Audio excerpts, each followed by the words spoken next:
Hari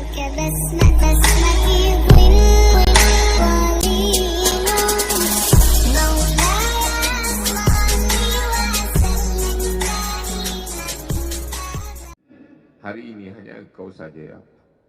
Datanglah malakul jibal, malaikat penjaga segala bukit di atas dunia. Kau tunjuk mana bukit yang paling besar ya Muhammad.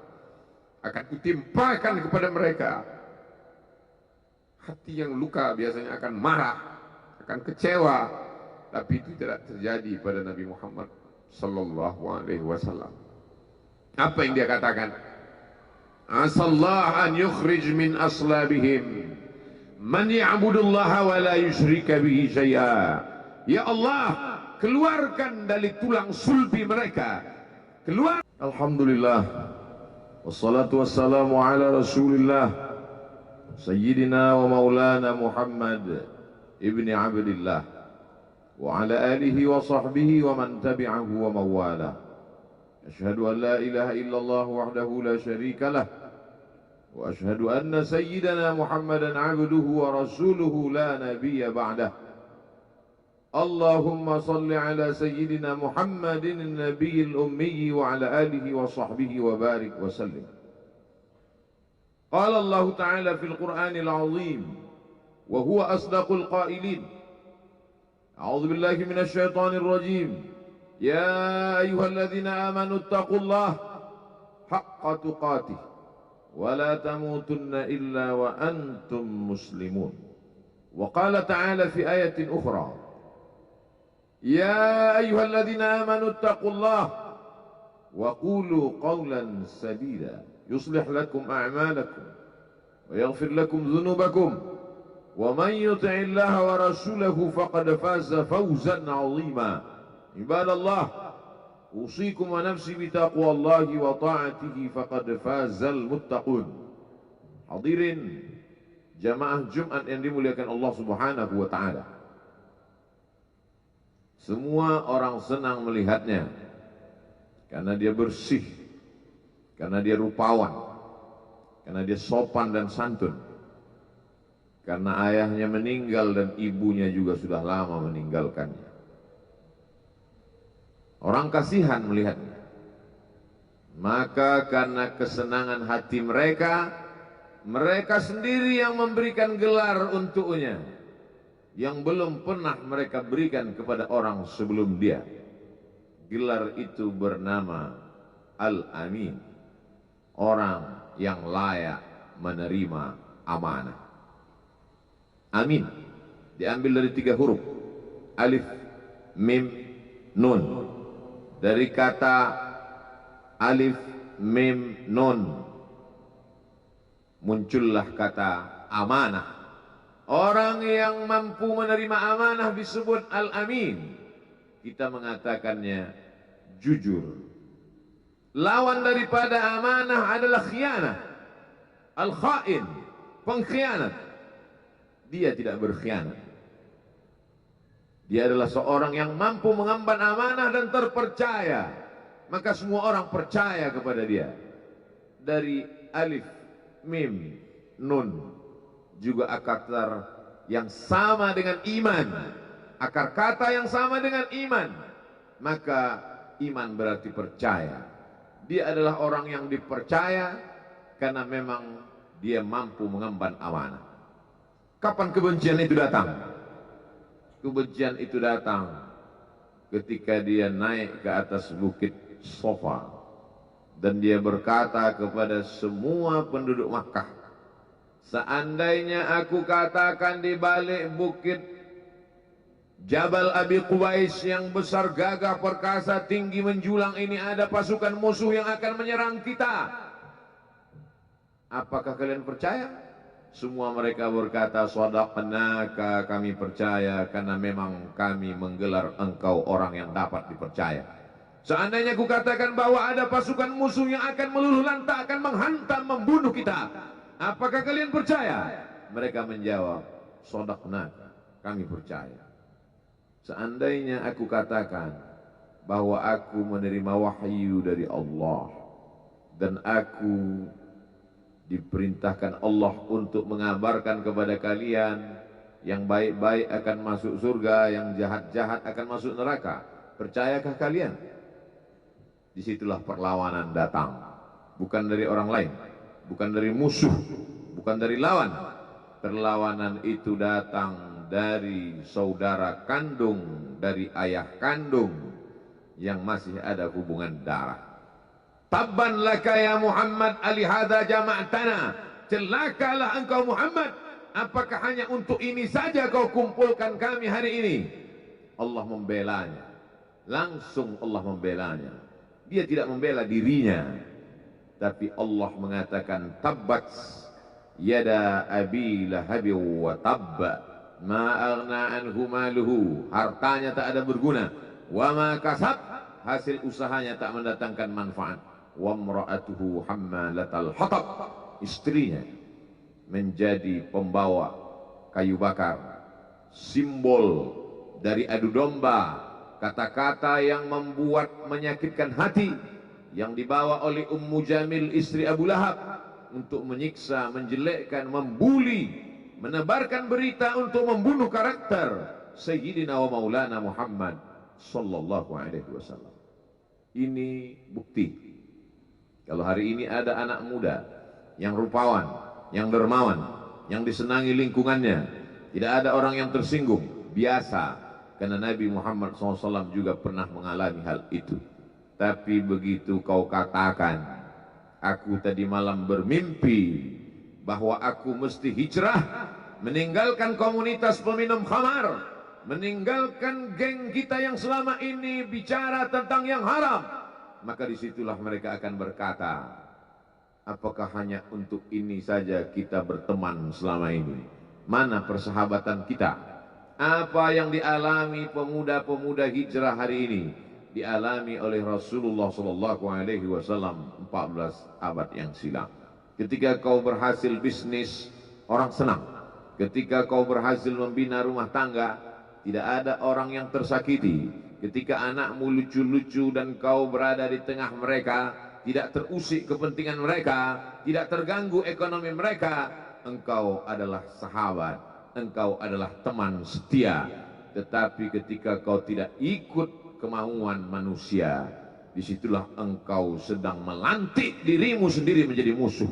Maka Allah kuatkan hatimu. Wa in tuti aktsara man fil ardi, kalau kau ikut kebanyakan orang di atas muka bumi, yudilluka an sabilillah, mereka hanya akan menyesatkan engkau dari jalan Allah Subhanahu wa taala. Tapi api itu tidak pernah padam. Kalau dia padam, maka berakhirlah dakwah Islam.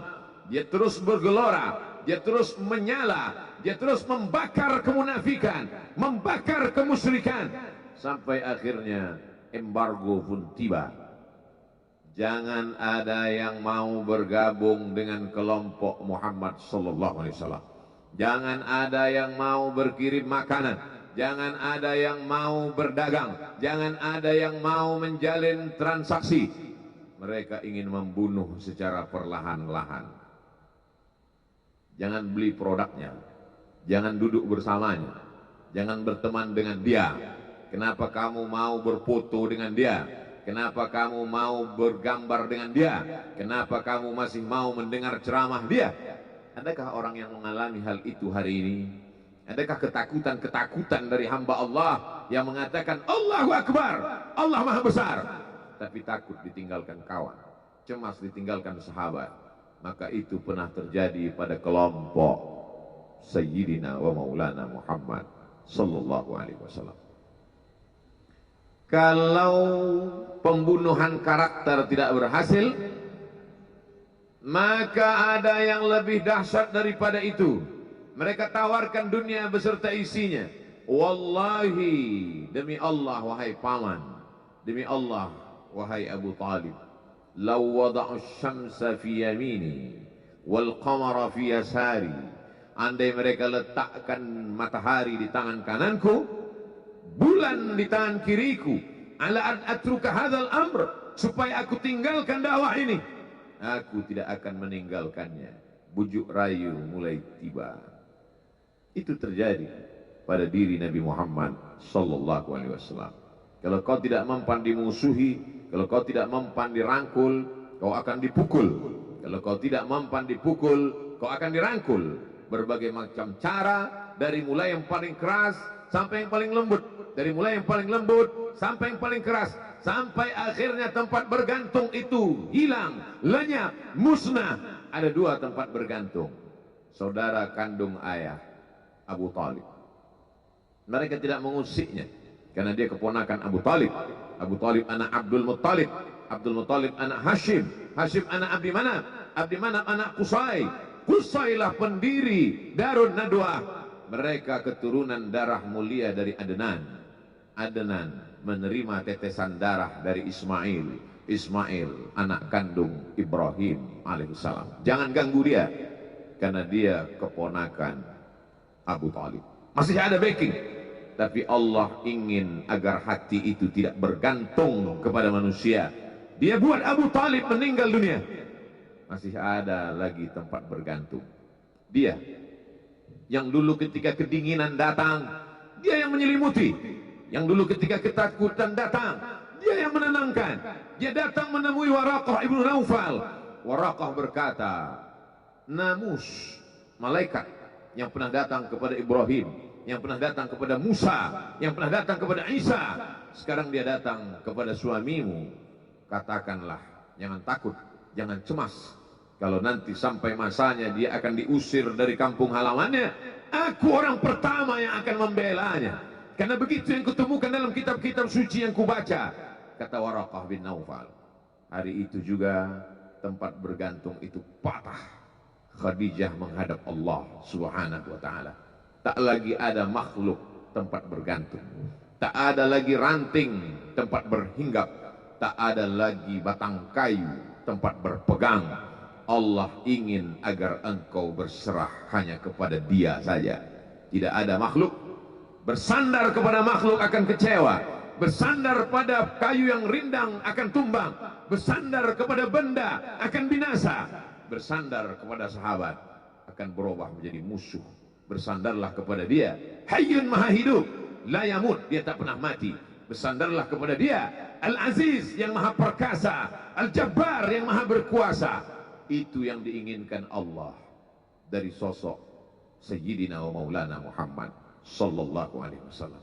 Dia pergi, sengaja dia pergi berjalan kaki, karena kalau dia pergi menunggang unta, mereka sudah mengintai, dia pasti lari, dia akan pergi ke tempat yang jauh. Sengaja dia pergi berjalan kaki. Lalu kemudian dia pun sampai ke suatu tempat. Dia berharap mereka adalah orang-orang yang lembut akan yang menerimanya, tapi dia tidak diterima dengan tala'al badru alaina. Dia tidak diterima sebagai ahlan wasahlan. Ahlan, keluarga, kau datang kami sambut sebagai keluarga. Sahlan, mudah, kau datang urusanmu mudah. Ahlan wasahlan. Tapi dia tidak dianggap sebagai keluarga, dia tidak dianggap sebagai sahlan, dia dianggap sebagai musuh.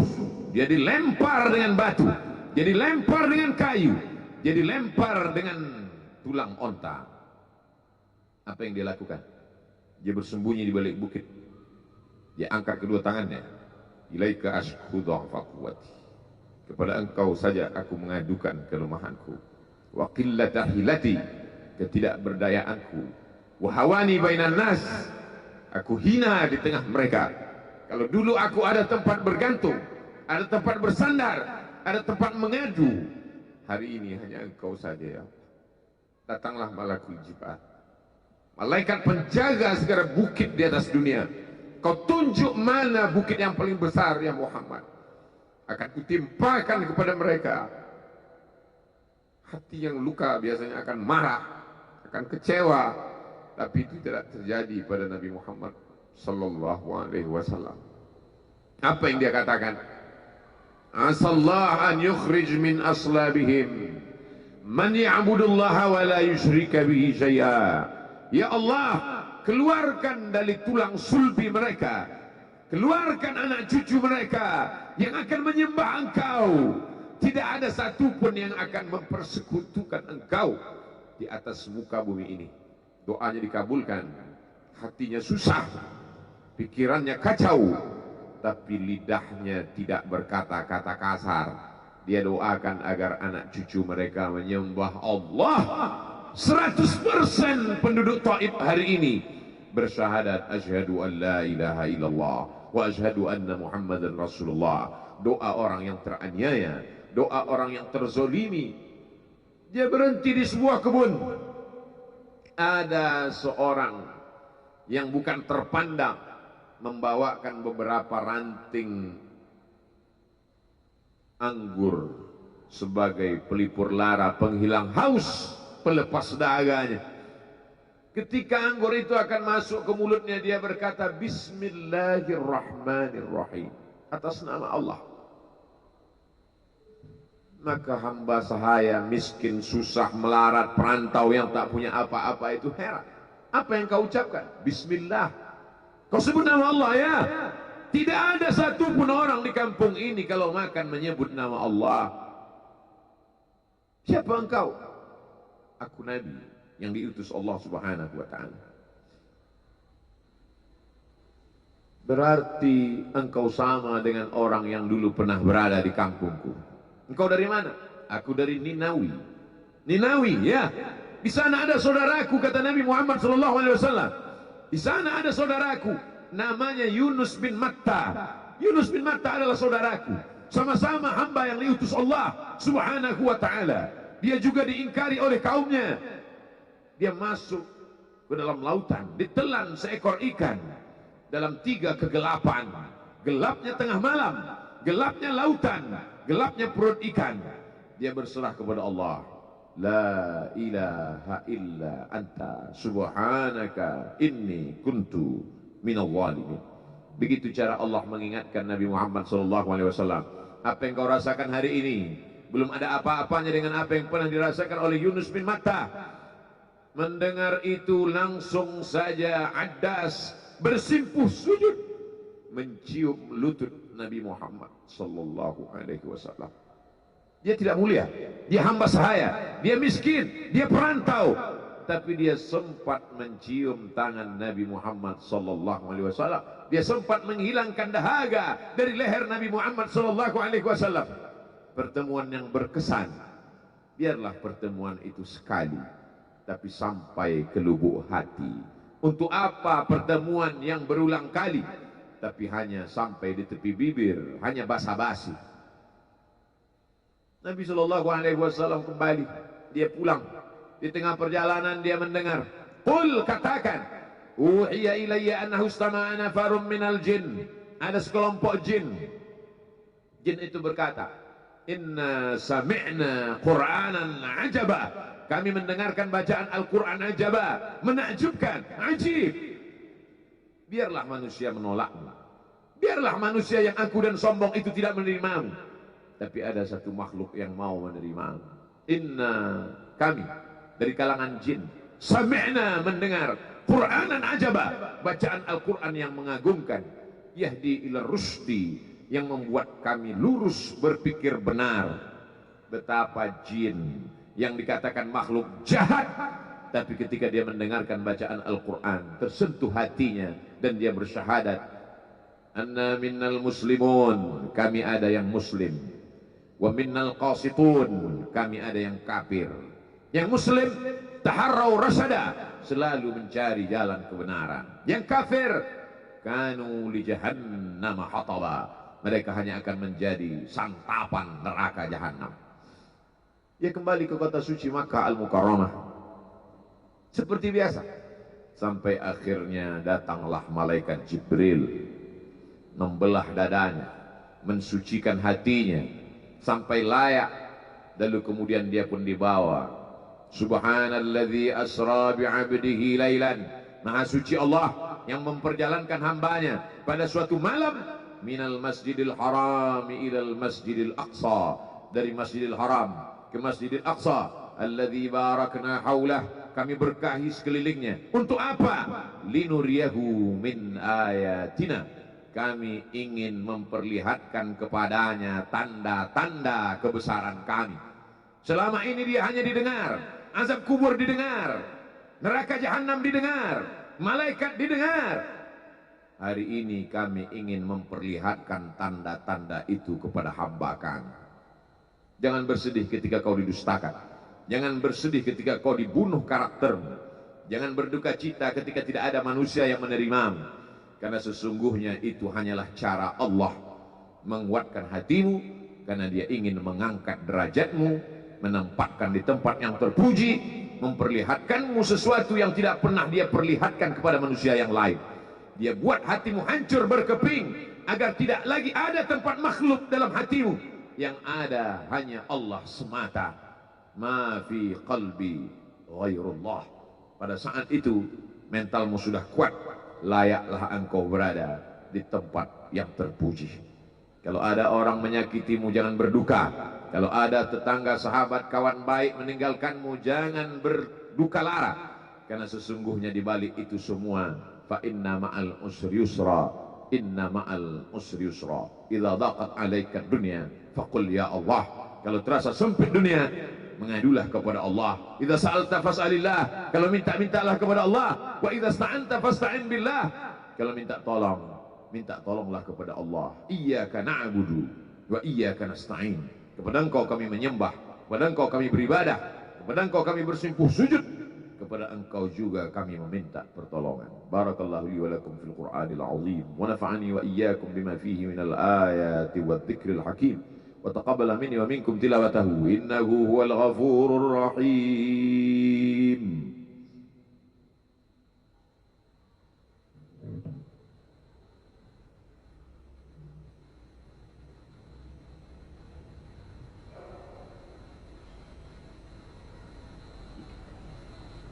الحمد لله الذي بنعمته تتم الصالحات والصلاة والسلام على سيد السادات وعلى آله وأصحابه أهل الفضائل والكرامات. أشهد أن لا إله إلا الله وحده لا شريك له وأشهد أن سيدنا محمدا عبده ورسوله وصفيه من خلقه وخليله.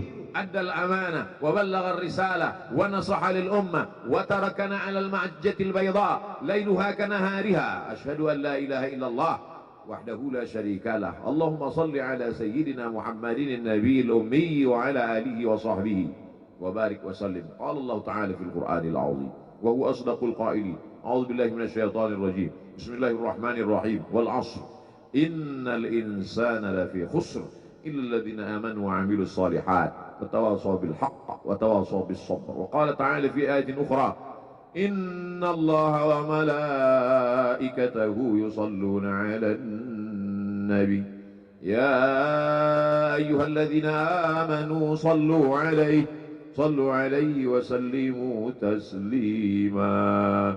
اللهم اغفر للمسلمين والمسلمات والمؤمنين والمؤمنات الأحياء منهم والأموات برحمتك يا أرحم الراحمين.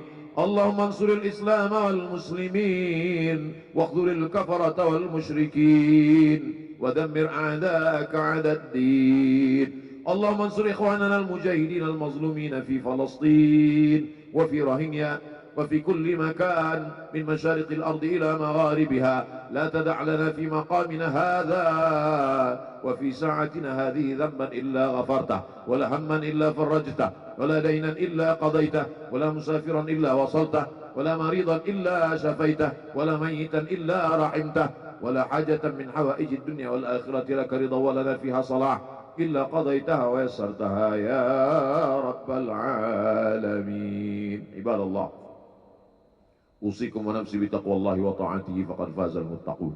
إن الله يأمر بالعدل والإحسان وإيتاء ذي القربى وينهى عن الفحشاء والمنكر والبغي يعظكم لعلكم تذكرون. فاذكروا الله العظيم يذكركم واسألوه من فضله يعطكم ولذكر الله أكبر والله يعلم ما تصنعون. أقم الصلاة.